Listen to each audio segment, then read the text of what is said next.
అంటే ఓకే. కానీ మొత్తానికి ఈ రకంగా రిటైర్డ్ ఐఏఎస్‌లతోని భేటీలు నిర్వహించి లోపల ఏం జరుగుతుందో తెలుసుకునే ప్రయత్నం చేస్తా ఉన్నారు. ఏంటి సార్, ఏం చెప్తారు? నవీన్ గారు, మీకు ప్యానల్ ఉన్నటువంటి పెద్దలు సీనియర్ పొలిటికల్ అనలిస్ట్ కుండబద్దల గౌతమ్ గారు, అలాగే తెలుగుదేశం పార్టీ అధికార ప్రతినిధి అన్న కనపర్తి శ్రీనివాస్ గారు, అలాగే ఏబిఎన్ వీక్షకులందరూ కూడా నమస్కారం. నిజంగా నవీన్ గారు, మనం చూస్తా ఉన్నాం ఈ బ్యూరోక్రాట్ వ్యవస్థ రాను మరి దుర్మార్గంగా తయారైనటువంటి పరిస్థితి.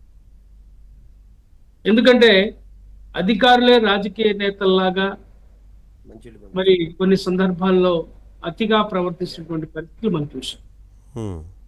ఐఏఎస్ అంటే ఐఆర్ఎస్ అన్నట్టుగా ఈరోజు ఈ అధికార యంత్రాంగం తయారైంది అనేది మనకు అర్థమవుతాం.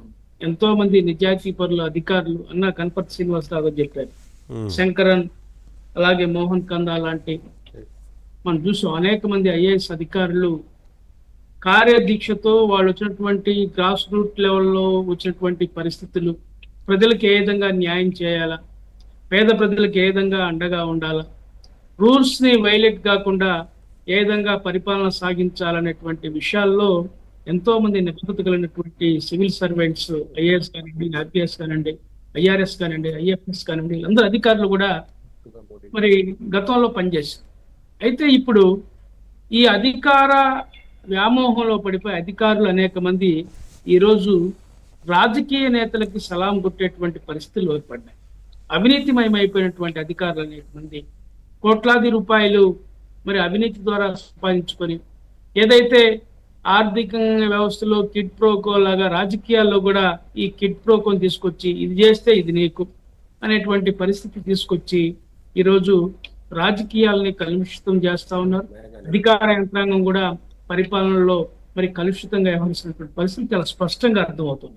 చూసాం, శ్రీలక్ష్మి గారు కానివ్వండి, అనేక మంది అధికారులు గత జగన్మోహన్ రెడ్డితో మరి అంటకాగినటువంటి వాళ్ళు ఏ విధంగా జైలుకి వెళ్ళారో మనం చూస్తున్నాం.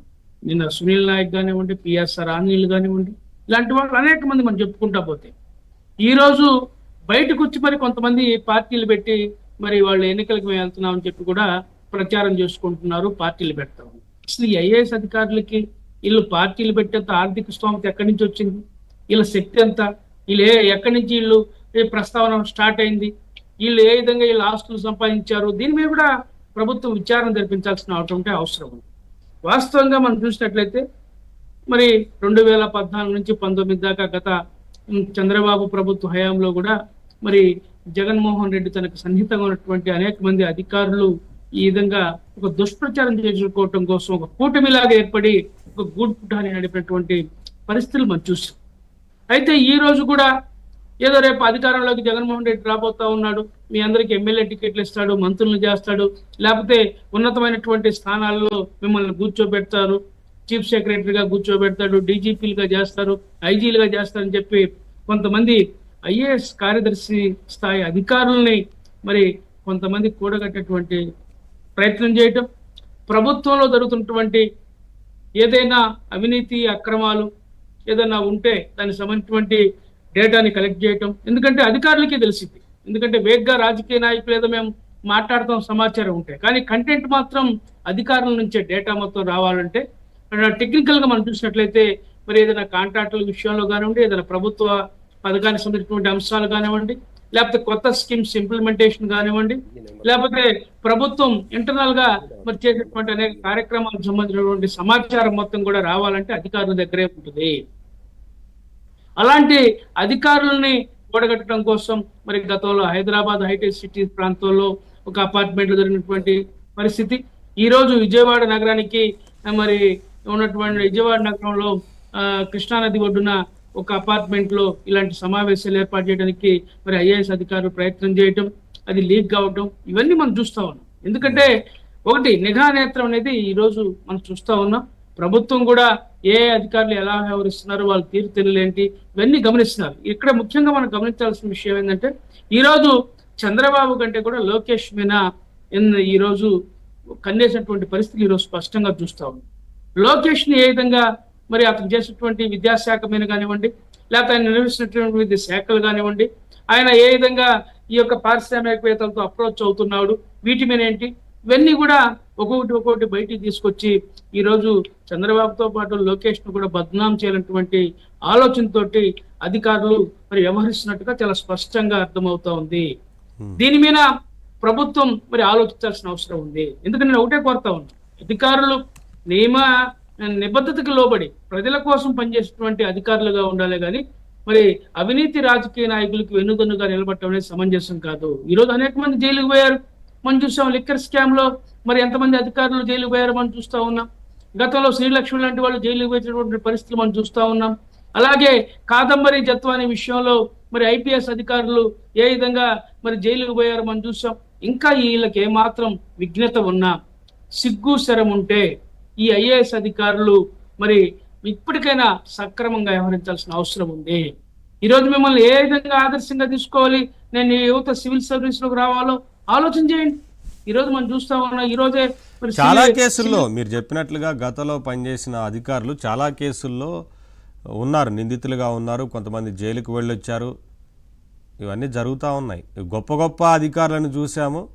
అలాగే ఇలా కొంతమంది అధికారుల వల్ల కూడా చెడ్డ పేరు వస్తుంది మొత్తం వ్యవస్థకే. ఏం చేస్తారు మరి? అదే నవీన్ గారు నేను ఏం చెప్తున్నానంటే, నిన్నే యూపీఎస్సీ సంబంధించిన రిజల్ట్ వచ్చింది.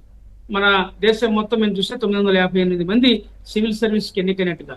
2 తెలుగు రాష్ట్రాల్లో కూడా దాదాపు 50 మంది పైగా మరి సెలెక్ట్ అయినటువంటి పరిస్థితి మనం చూసాం. వీళ్ళు ఏ విధంగా ఆదర్శంగా తీసుకోవాలి? ఈ ట్రైన్ అప్ అయినటువంటి ఐఏఎస్లు ఐపీఎస్లు మరి వీళ్ళని ఎవరిని ఆదర్శంగా తీసుకొని పనిచేయాలి? గతంలో పనిచేసేటువంటి ఐఏఎస్ అధికారులు మచ్చలేని వాళ్ళ దగ్గర ఉంటే నేర్చుకుంటే వాళ్ళు మంచి ఉన్నతమైనటువంటి అధికారులు అవుతారు. ఎందుకంటే ఎగ్జిక్యూషన్ పవర్ అంతా కూడా ఈ అధికారుల దగ్గరే ఉంటుంది. ఓన్లీ శాసనసభ్యులు కానివ్వండి, మంత్రి మండలి కానీ ఓన్లీ శాసనాలు చేసేంత వరకే, కానీ ఎగ్జిక్యూషన్ మొత్తం కూడా చేసేది ఎగ్జిక్యూటివ్ పవర్స్ అంతా కూడా అధికారుల దగ్గర ఉంటుంది. వీళ్ళు సక్రమంగా నిర్వర్తించకపోతే పరిపాలన అస్తవ్యస్తమయ్యేటువంటి పరిస్థితి ఉంది. ప్రజలకి సంక్షేమ పథకాలు అందకుండా పోయేటువంటి పరిస్థితి ఉంది. వీళ్ళ అవినీతి బాధపడితే, ఎందుకంటే కంచె చేను వేసినట్లుగా మరి పరిస్థితులు ఏర్పడితే ఇంకా పరిపాలన ఎలా కొనసాగిద్ది?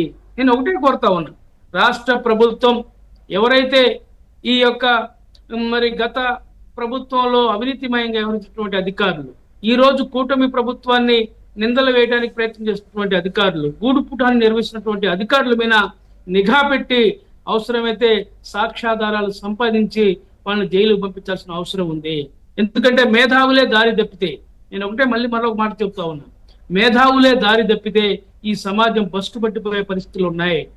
అందుకనే మేము కోరుతా ఉన్నాం కాంగ్రెస్ పార్టీ తరఫున, ఇలాంటి మేధావులు మరి ఈ కుచిత మనస్తత్వం గల మేధావులు కనుక దారి తప్పి ప్రవర్తి